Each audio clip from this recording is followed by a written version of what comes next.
అందరికీ నమస్కారం. ఆపరేషన్ సింధూర పేరుతో మన భారత్ జేమ్స్ బాండ్ అజిత్ దోవల్ గారు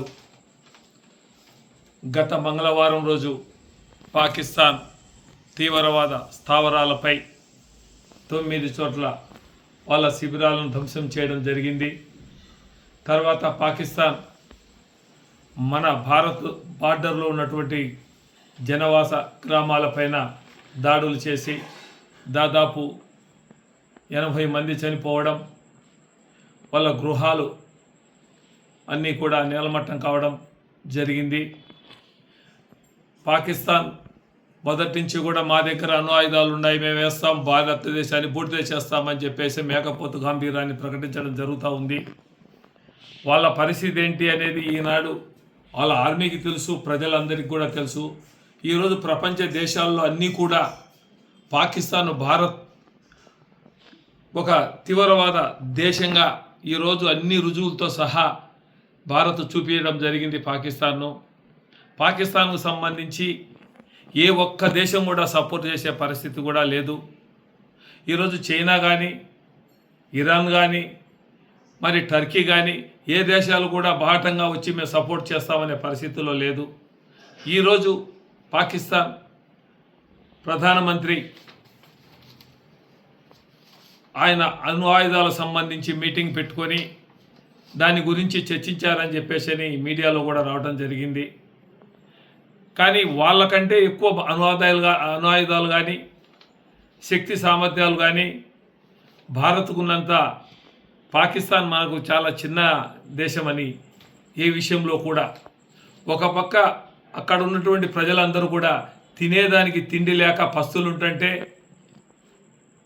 మరి తీవ్రవాదాన్ని కొదవ లేకుండా చేసుకుంటున్నారు పాకిస్తాన్ ప్రజలు. మరి ఈరోజు మనం చూస్తున్నాం, మళ్ళీ కూడా గత రాత్రి కూడా మన దేశం పైన పాకిస్తాన్ దాడులు చేయడం, ఢిల్లీని టార్గెట్ చేస్తూ వాళ్ళు వేసినటువంటి మెసేజ్ను మన F-400 దానికి ధీటుగా అన్నీ కూడా వాళ్ళ మధ్యలోనే నిలిపివేయడం, అది హర్యానాలో పడడం కూడా జరిగింది. వారు ఎంతసేపు ఉన్నా కూడా మన భారతదేశంలో ఉన్నటువంటి పట్టణాలపైన వేయాలని చెప్పి చూస్తున్నారు. కానీ మన దగ్గర ఉన్నటువంటి ఆయుధాలతో ఏ ఒక్కటి కూడా మనం బార్డర్ దాటి అవతలి పోకుండానే వాళ్ళని నిర్వీర్యం చేసేదానికి గత రాత్రి కూడా వాళ్ళు దాడులు చేసిన తర్వాత అనేక ఎయిర్ బేసిక్ల పైన కూడా దాడులు జరిపి అవన్నీ కూడా భూస్థాపితం చేసే విధంగా వాళ్ళు మళ్ళీ కోలుకోలేని దెబ్బ కూడా చేయడం కూడా జరిగింది. మరి నేను లేస్తే మనిషిని కాదని ఒక పాకిస్తాన్ అన్నట్టు ఆ విధంగా వాళ్ళు రోజు మేకపోతు గాంభీర్యాన్ని ప్రకటిస్తూ, అదేవిధంగా బెలూచిస్తాన్ ఆర్మీ ఈరోజు అక్కడ ఉన్నటువంటి పట్టణాలన్నీ కూడా కైవసం చేసుకోవడం కూడా జరిగింది. వాళ్ళ కోసం ఒక దేశంగా బెలూచిస్తాన్ రావాలని చెప్పి బెలూచిస్తాన్ రాష్ట్రం కూడా ఆ రాష్ట్రాన్ని పూర్తిగా కూడా కైవసం చేసుకోవడం కూడా జరిగింది. అంత చేసిన POK నుంచి కూడా వాళ్ళకు తిరుగుబాటు నిరసనలు వస్తున్నాయి. ఆ దేశంలో ఉన్నటువంటి ప్రజలు కూడా ఏంటి పరిస్థితి అని చెప్పేసి అక్కడ ఉన్నటువంటి ప్రభుత్వం పైన కూడా తిరుగుబాటు చేస్తున్నారు. ఇప్పుడు షానవాజ్ షరీఫ్ గారు ప్రధానమంత్రి కొనసాగాలంటే ఆయన యుద్ధం చేస్తేనే అక్కడ ఉండేదానికి అవకాశం ఉంటుంది. కాబట్టి ఎవరు చనిపోయినా పర్వాలేదు. ఇప్పుడు ఆర్మీలో ఉన్నటువంటి వాళ్ళు, పార్లమెంటు సభ్యులు, వాళ్ళు మళ్ళీ మిగతా రాజకీయ నాయకులు, ప్రధానమంత్రి కుటుంబం అందరూ కూడా విదేశాలు వాళ్ళ కుటుంబాలన్నీ పంపించడం కూడా జరిగింది. అక్కడ ఉండేది కొద్దిమంది మాత్రమే. మిగతా వాళ్ళ ఫ్యామిలీలంతా అక్కడికి ఇతర దేశాలకు పంపించడం కూడా జరిగింది. మరి అదేవిధంగా నిన్నటి రోజు అమెరికా, ఉత్తర కొరియా దేశాధ్యక్షులు కూడా పాకిస్తాన్కు మీరు అణు ఆయుధం అంటే మా దగ్గర ఎన్ని ఉన్నాయి, మేము వేస్తామని ఉత్తర కొరియాని మనం అడగల. కానీ కూడా వాళ్ళు చెప్పడం, మరి పాకిస్తాన్కి ఇప్పటికైనా బుద్ధి వచ్చిందా అంటే రాలే. వాళ్ళు ఇంకా దాడులు చేస్తున్నారు. ఇక్కడ భారత ప్రజలు కూడా కోరుకుంటున్నారు ఇంకా వాళ్ళకు బుద్ధి వచ్చే విధంగా చేయాలని చెప్పేసి నరేంద్ర మోదీ గారు ఈరోజు మాట్లాడుతూ, తీవ్రవాదులు ఏ దేశం నుంచి అయినా సరే వచ్చినారంటే ఇంకా మేము యుద్ధమే ప్రకటించి వాళ్ళకు చేస్తామని చెప్పడం కూడా జరుగుతూ ఉంది.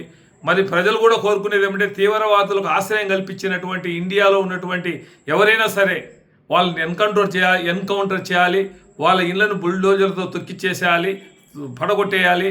ఆ విధంగా చేస్తేనే తీవ్రవాదం అనేది అణిగిపోతుంది.